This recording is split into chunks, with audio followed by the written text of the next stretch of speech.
आज का पहला पाठ प्रेरित चरित अध्याय 9 पद संख्याएं 1 से 20। वह मेरा कृपा पात्र है, वह राष्ट्रों में मेरे नाम का प्रचार करेगा।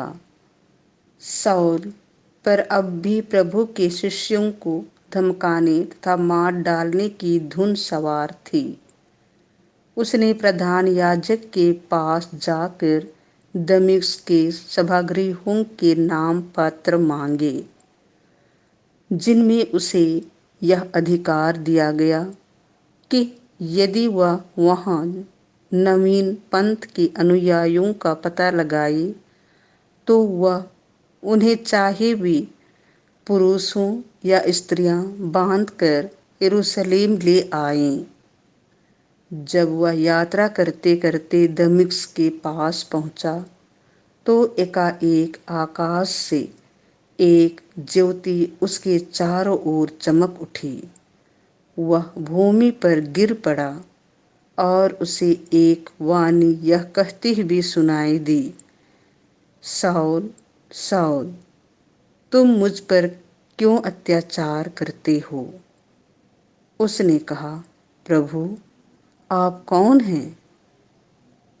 उत्तर मिला, मैं यीशु हूँ, जिस पर तुम अत्याचार करते हो।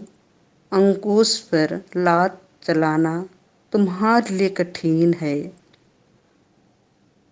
उसने डर के मारे कांपते हुए कहा, प्रभु आप क्या चाहते हैं? मुझे क्या करना चाहिए? प्रभु ने उससे कहा, उठो और शहर जाओ, तुम्हें जो करना है वह तुम्हें बताया जाएगा। उसके साथ यात्रा करने वाले दंग रह गया। वे वाणी तो सुन रहे थे किंतु किसी को नहीं देख पा रहे थे। साउल भूमि से उठा किंतु आंखें खोलने पर वह कुछ नहीं देख सका। इसीलिए वे हाथ पकड़कर उसे दमिश्क ले चले। वह 3 दिनों तक अंधा बना रहा और वह ना तो खाता और ना पीता था। दमिश्क में अनानियास नामक एक शिष्य रहता था।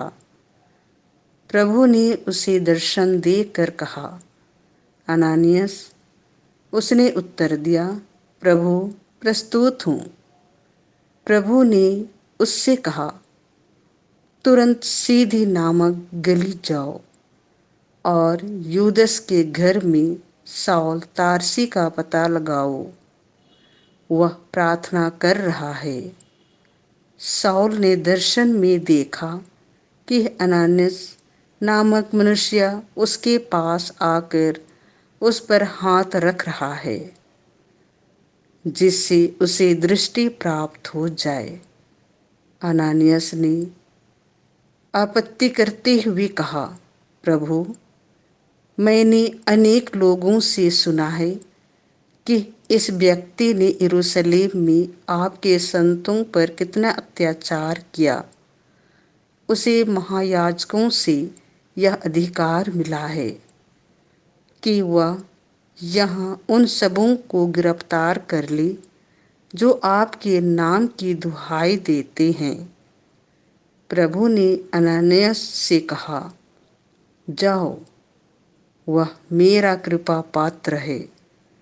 वह गैर यहूदियों, राजाओं तथा इस्राएलियों में मेरे नाम का प्रचार करेगा। मैं स्वयं उसे बताऊंगा कि उसे मेरे नाम के कारण कितना कष्ट भोगना होगा। तब अनानियास चला गया और उस घर के अंदर आया। उसने साउल पर हाथ रख दिए और कहा, भाई साउल, प्रभु यीशु आपको आते समय रास्ते में दिखाई दिए थे। उन्होंने मुझे भेजा है जिससे आपको दृष्टि प्राप्त हो और आप पवित्र आत्मा से परिपूर्ण हो जाएं। उस क्षण ऐसा लग रहा था कि उसकी आंखों से छिलके गिर रहे हैं। उसे दृष्टि प्राप्त हो गई और उसने तुरंत बपतिस्मा ग्रहण किया। उसने भोजन किया और उसके शरीर में बल आ गया। शाऊल कुछ समय तक दमिश्क के शिष्यों के साथ रहा। वह शीघ्र ही सभागृहों में यीशु के विषय में प्रचार करने लगा कि वह ईश्वर के पुत्र हैं। यह प्रभु की वाणी है। संत यूहन्ना के अनुसार पवित्र सुसमाचार अध्याय 4 पद संख्या 52 से 59। मेरा मांस सच्चा भोजन है और मेरा रक्त सच्चा पेय। यहूदी आपस में यह कहते हुए वाद विवाद कर रहे थे, यह हमें खाने के लिए अपना मांस कैसे दे सकता है। इसीलिए यीशु ने उनसे कहा, मैं तुम लोगों से कह देता हूँ, यदि तुम मानव पुत्र का मांस नहीं खाओगे और उसका रक्त नहीं पियोगे तो तुम्हें जीवन प्राप्त नहीं होगा। जो मेरा मांस खाता और मेरा रक्त पीता है उसे अनंत जीवन प्राप्त होता है और मैं उसे अंतिम दिन पुनर्जीवित कर दूंगा, क्योंकि मेरा मांस सच्चा भोजन है और मेरा रक्त सच्चा पेय। जो मेरा मांस खाता और मेरा रक्त पीता है वह मुझ में निवास करता है और मैं उसमें।